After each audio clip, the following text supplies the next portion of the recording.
Hi, I'm Matt Ketman with Time Magazine. I'm here today with Robert Kiyosaki.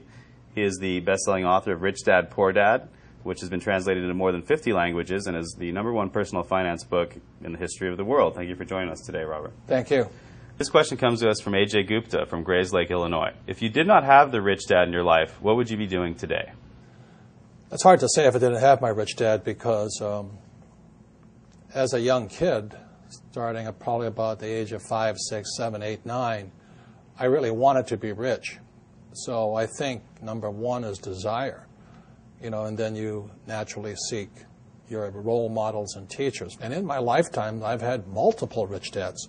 My rich dad was my best friend's father starting at the age of 9.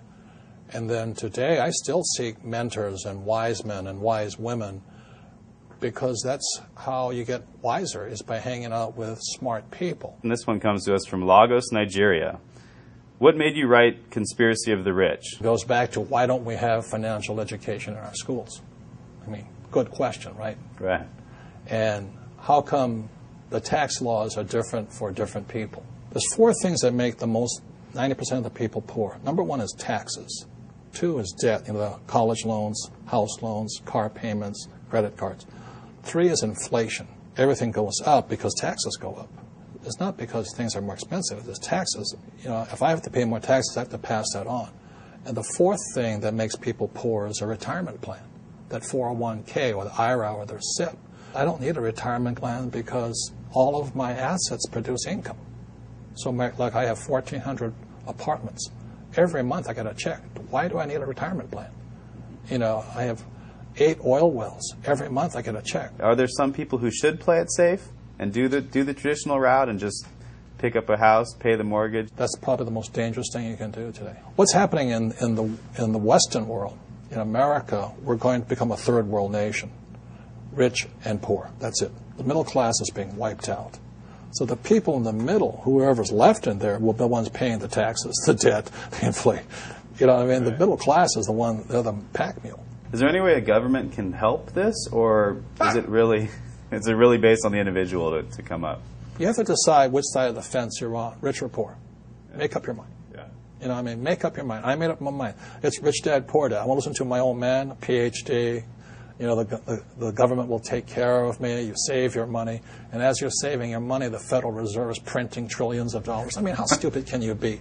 And invest your money for the long term in a well-diversified portfolio of mutual funds, send it straight to Wall Street so that they can pay their brokers $10 million a year bonuses. How stupid does a person have to be? Wake up. Do they teach you that in college-level economics or no? Hell no. Are you kidding me? Absolutely not. By design. If you read Conspiracy of the Rich, 1903, John D. Rockefeller took over the financial education system by creating the General Education Board. And since then, the rich have controlled what is taught at schools. This question comes to us from Tokyo. Jay Sienna asks, you always say that your poor dad forbade everyone to talk about money at the dinner table. Did you ever ask him why? And at your dinner table now, are people allowed to talk about money? That's all I talk about is about money.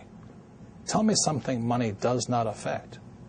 Does money affect education? Absolutely. If you have money, you can go to the best schools. Look at George Bush. Right. This one comes from Laredo, Texas, from Steven San Ramon. When you and your wife were living out of your car, how did you remain so confident that you would be able to accumulate enough wealth to not only retire rich, but young as well? Well, confidence comes from discipline and training. I think one of the best things that happened for me was I kept flunking out of school. And I realized it wasn't school that was a problem, it was a lack of discipline.